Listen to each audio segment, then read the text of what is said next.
বিগত 40 বছরের পর ভারতের গগনযান মিশন মানুষকে মহাকাশে নিয়ে যাওয়ার জন্য তৈরি কি? এবং আমেরিকা, রাশিয়া ও চীনের পর এবার কি ভারতের নাম যুক্ত হবে ইতিহাসের পাতায়?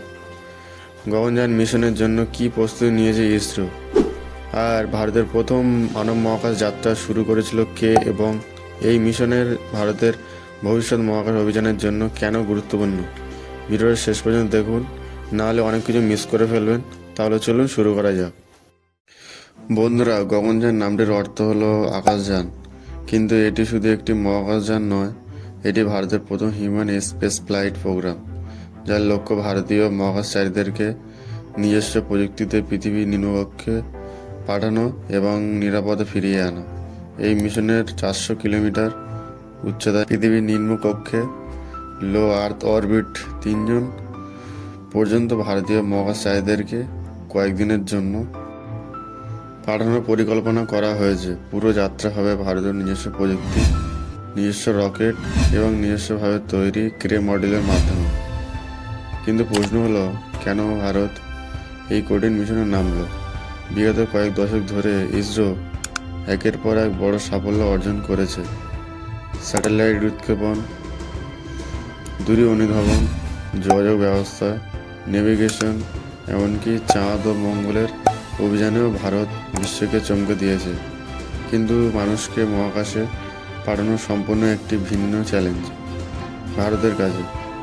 কারণ এখানে শুধু মহাকাশযানকে কক্ষপথে পাঠালে হবে না, মহাকাশচারীদের জীবন নিরাপদ রাখার জন্য অক্সিজেন, তাপমাত্রা, চাপ, বিদ্যুৎ, যোগাযোগ ব্যবস্থা এবং জরুরি অবস্থা উদ্ধারের সব কিছু নিশ্চিত করতে হবে।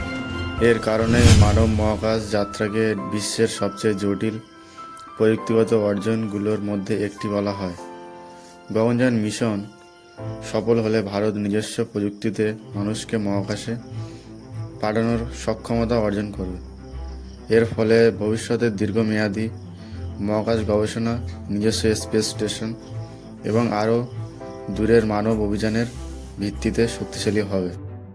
কিন্তু গগনযানের স্বপ্ন 2020 দশকে শুরু হয়নি। এর বীজ রোপণ করা হয়েছিল প্রায় 40 বছর আগে। সালটা ছিল 1984।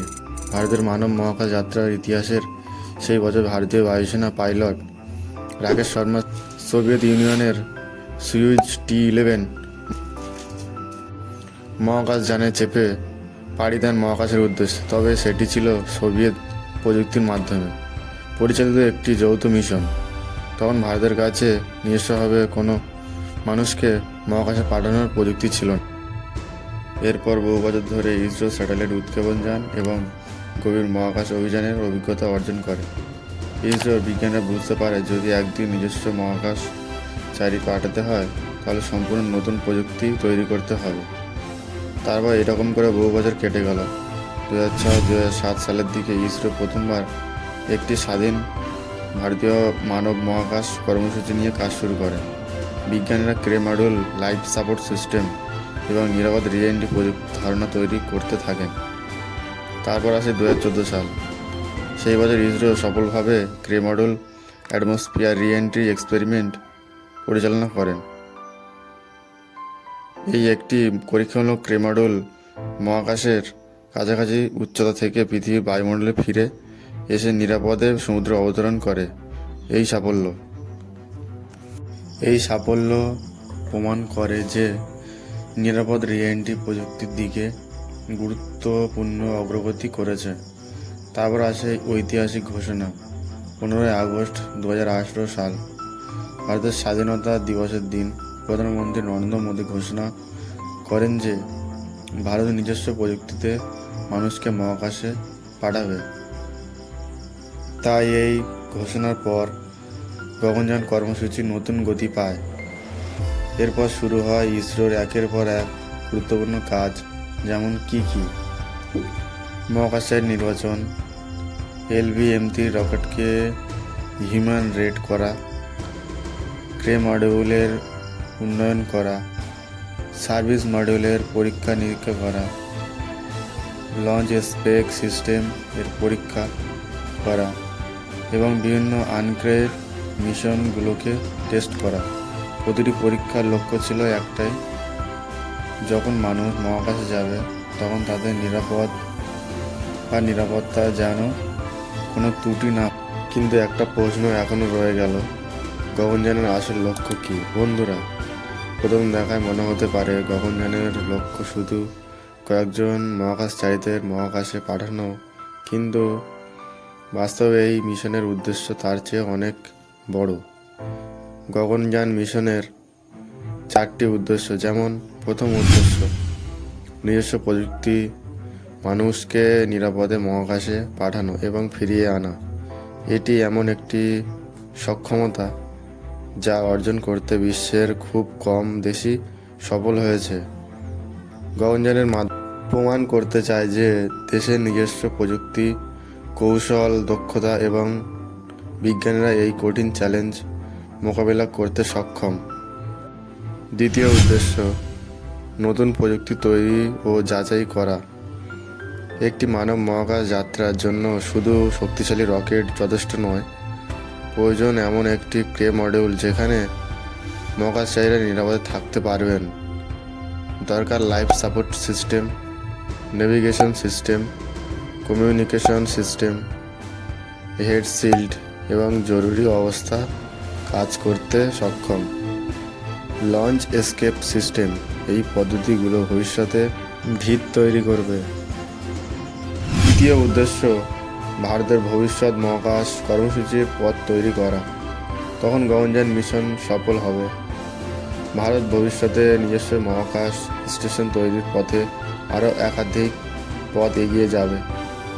শুধু তাই নয়, ভবিষ্যতে মানুষ যদি চাঁদে বা মঙ্গলে গ্রহে অভিযান এবং দীর্ঘমেয়াদী মহাকাশ গবেষণার জন্য একটি গুরুত্বপূর্ণ অভিজ্ঞতা এনে দেবে। চতুর্থ উদ্দেশ্য বিজ্ঞান ও শিল্প উন্নয়ন। এই মিশনে শত শত ভারতীয় কোম্পানি, গবেষণা প্রতিষ্ঠান এবং বিশ্ববিদ্যালয় কাজ করছে।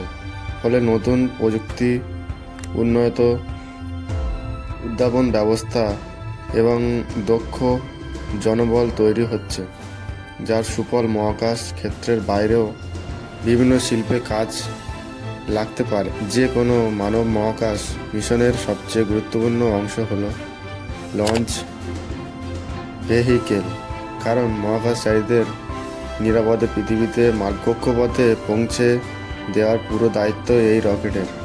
পরেই গগনযানের জন্য ইসরো প্রথম রকেট ছিল GSLV Mk3।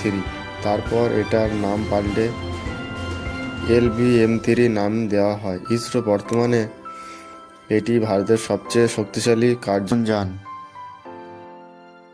কিন্তু প্রশ্ন হলো, কেন LV-M3 রকেট?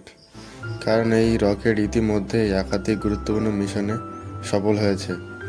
বিশেষ করে চন্দ্রযান 3কে সফলভাবে মহাকাশে পাঠানোর মাধ্যমে এটি নিজের নির্ভরযোগ্যতা প্রমাণ করেছে। এই কারণে ইসরো LV-M3কে হিউম্যান রেট করেছে। এটি এমনকি একটি প্রযুক্তি যা প্রয়োজনে কয়েক সেকেন্ডের মধ্যেই মহাকাশচারীদেরকে বিপদ থেকে দূরে সরিয়ে নিতে পারে। গগনযান মিশনে LV-M3 রকেট মূলত 3টি প্রধান অংশ নিয়ে গঠিত। সেগুলি হলো 1 Cray module, 2 service module, 3 launch escape system. একটি প্রশ্ন প্রায় শোনা যায় যে গগনযান মিশনের এত টাকা খরচ করার প্রয়োজন কি? ভারত সরকার গগনযান মিশন কর্মসূচির জন্য হাজার হাজার কোটি টাকা বাজেট অনুমোদন করেছে। এই অর্থ শুধু একটি রকেট উৎক্ষেপণের জন্য নয়, বরং সম্পূর্ণ মানব মহাকাশ কর্মসূচি গড়ে তোলার জন্য ব্যয় করা হয়েছে। বন্ধুরা, ভারতের ব্যবহৃত প্রযুক্তিতে গগনযানের পেছনের বিজ্ঞানটা হলো এই প্রযুক্তির মাধ্যমে মহাকাশচারীর সবসময় পৃথিবীর মিশন কন্ট্রোলের সঙ্গে যোগাযোগ রাখতে পারবেন এবং পৃথিবীতে ফেরার সময়, বায়ুমণ্ডলে প্রবেশ করার সময় মহাকাশযানের বাইরের অংশ তাপমাত্রা 1000 ডিগ্রি সেলসিয়াসেরও বেশি, তাই তাপ সুরক্ষা দেয় হেড শিল্ড, যা ধীরে ধীরে ক্ষয় হতে হতে তাপ শোষণ ভেতরের অংশকে নিরাপদ রাখে। সবশেষে রয়েছে প্যারাসুট রিকভারি সিস্টেম। সঠিক নিয়মে সঠিক সময় একাধিক প্যারাশুট খুলে গগনযানের গতি কমিয়ে নিরাপদে সমুদ্রে অবতরণ করবে এবং ভারতীয় নৌবাহিনী উদ্ধার করবে। এবারে আসি গগনযান বনাম নাসা, রাশিয়া এবং চীনের মানব মহাকাশ কর্মসূচি। প্রথমে নাসা 1961 সালে মানুষকে মহাকাশে পাঠায় এবং চাঁদে মানুষ অবতরণ করে ইতিহাস সৃষ্টি করে। দ্বিতীয়, রাশিয়া সোভিয়েত যুগ থেকেই রাশিয়ার মানব মহাকাশ যাত্রা অভিজ্ঞতা অত্যন্ত সমৃদ্ধ। আর তৃতীয়ত, চীনের নিজস্ব প্রযুক্তিতে মহাকাশচারী পাঠিয়ে স্টেশন তৈরি করছে। এবার প্রশ্ন হলো, তাহলে ভারতের অবস্থান কোথায়? ইসরো প্রথম লক্ষ্য ছিল নিজস্ব প্রযুক্তিতে মানুষকে নিরাপদে পৃথিবীর নিম্ন কক্ষে পাঠানো এবং নিরাপদে ফিরিয়ে আনার সক্ষমতা অর্জন করা। নাসার লক্ষ্য গভীর মহাকাশ ও চন্দ্র অভিজ্ঞতা অভিযান। রাশিয়ার লক্ষ্য রয়েছে দীর্ঘ অভিজ্ঞতা। চীনের লক্ষ্য দ্রুত নিজস্ব অবকাঠামো গড়ে তোলা। অন্যদিকে ভারতের লক্ষ্য হলো স্বল্প বাজেটে নির্ভরযোগ্য প্রযুক্তি তৈরি করা। ইসরোর দীর্ঘমেয়াদী লক্ষ্য হলো একটি জাতীয় মহাকাশ স্টেশন তৈরি করা। পরিকল্পনা অনুযায়ী আগামী দশকে ছোট কিন্তু একটি আধুনিক স্পেস স্টেশন পৃথিবীর নিম্ন কক্ষে স্থাপন করার লক্ষ্য রয়েছে ইসরোর। ইসরোর আরেকটি বড় স্বপ্ন হলো ভারতীয় মহাকাশচারীকে চাঁদে পাঠানো। আজকের এই মিশনের সাফল্য হয়তো আগামী প্রজন্মকে চাঁদ, মঙ্গল কিংবা তার দূরের অভিযানের পথে নিয়ে যাবে। আর সেদিন সমগ্র বিশ্বের মহাকাশ ইতিহাসের একটি নতুন অধ্যায় হয়ে থাকবে। তো বন্ধুরা, ভিডিওটা কেমন লাগলো অবশ্যই জানাবেন কমেন্টে। আর এই ধরনের মহাকাশ ভিডিও দেখতে চান তাহলে লাইক এবং সাবস্ক্রাইব করে আমাদের সাথে থাকুন এবং গগনযান মিশনের কোন বিষয়টি আপনার ভালো লেগেছে কমেন্টে জানান। ততক্ষণ ভালো থাকবেন, ধন্যবাদ।